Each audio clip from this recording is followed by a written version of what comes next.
You create a company that's like close to being a fascist, and then like. Okay. How am I? Sorry. Let's go through this. How am I a fascist? Dude, like Can you name one thing I believe that's fascist? You believe that like you on. Oh, shit. Don't boo. Let him think. But I'm such a bad fascist. I let the people who disagree in open mic to talk to me for 2 hours uninterrupted. Okay. I'm an awful fascist. I'm more like a free speech liberal of the 1970s, not a fascist. But I just want to say Turning Point USA is a evil company that was funded by thousands of fracking companies, and that just... No, it's not thousands, but we do have some frackers that give us money. But yeah, and then all it is making the rich more rich. Fascism to fracking. That's all it is. That's all it is. Okay, again, I'm happy to have a debate. I can see you're getting kind of fired up. I'm sorry. So, but why are we evil? Like, we're having a nice discussion. Because all of a sudden you're calling me like because a fascist. It seems like you just want the rich get even more rich. Like, we haven't talked about the rich at all. I mean, so you don't even know my positions on this stuff at all. And by the way, just so we're clear, the wealthiest counties in the country all vote for Democrats. You know that, right? 8 out of 10 of the wealthiest counties in the country vote for Democrats. The wealthiest people, absent Elon Musk, are all on the left. Jeff Bezos, George Soros, Mark Benioff, Mark Zuckerberg, Laurene Powell Jobs. On the left, yes. The richer you are, the more likely you are to be a Democrat and on the left. Explain that to me, please. The numbers speak for itself. The Democrats are the party of the oligarchy. Can you name one tech CEO outside of Elon Musk that is a conservative? I personally think... Let me think. Peter Thiel? Yeah, that's one.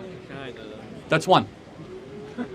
Larry Page, Google, on the left, worth $120 billion. Sergey Brin, Google, $130 billion on the left. Laurene Powell Jobs, Mackenzie Bezos, Jeff Bezos. If they're on the left, what has they done that was like, quote unquote, to do the left stuff? Well, okay, so Larry Page gives money to left-wing NGOs all the time. Like, if you're on the left, I don't think you will ever be this rich. Well, they are. You know why? Because the left because they're not. No, because they're not. The left is a scam. The left uses How is this? Let me tell you why. It's a good question, actually. The left uses people like you that think that, oh, we're going to fight the rich. Well, they protect their oligarchy. While you guys have to keep on working hard and never own anything, when we conservatives are the ones that actually want to restore the American middle class and bring jobs back to this country. How would you restore? Let me finish. The left uses people like you every day, and they use people on you by the trans thing, the abortion thing. Keep voting for us because the fascists are going to take your rights away. When who's funding the left? The richest people. George Soros. Do you know who rich George Soros is? Who is funding? Dude, I have never seen a leftist organization come to campus spreading their propagandas. Well, because the whole university is a leftist organization spreading propaganda. It's liberal. There is a clear-cut difference between a leftist and a liberal. Please make that You're coming right. after this in a good way because I'll just say Democrat politics, okay? Okay. Almost every major, powerful, wealthy person in the country, over $100 billion in net worth, with the exception of one person, Elon Musk, is on the cultural left and gives money to the left. Mark Zuckerberg gave $400 million in the 2020 election to help get Joe Biden reelected through the Center for Technology and Civic Life. Mackenzie Bezos. That helps his case, obviously. He would donate money to his... Oh, okay, but hold on. One second. Mackenzie Bezos with $45 billion, major Biden backer.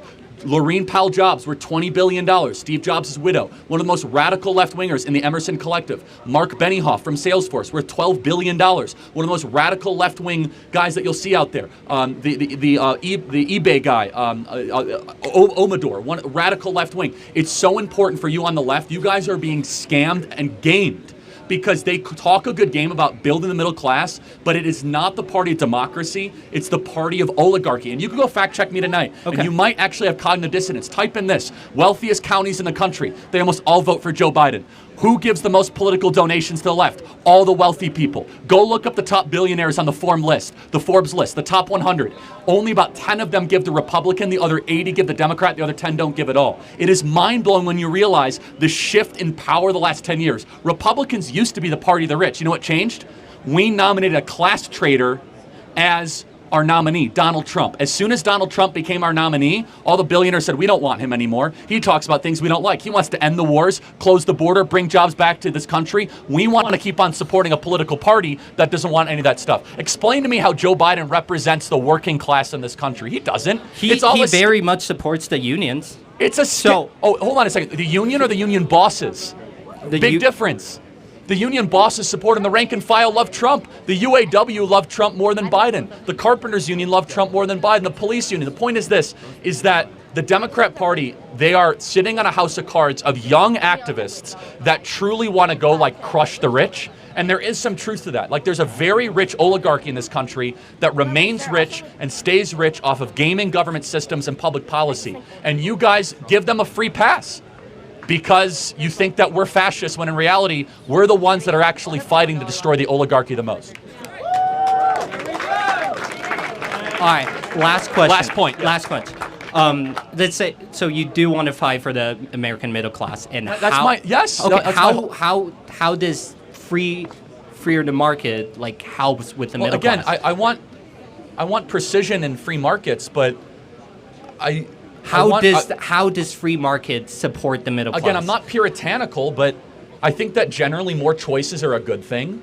I think that generally supporting entrepreneurs is positive, but I think that mass immigration is really bad for American workers. There's no mass immigration. Well, first of all, how many people are? Wow.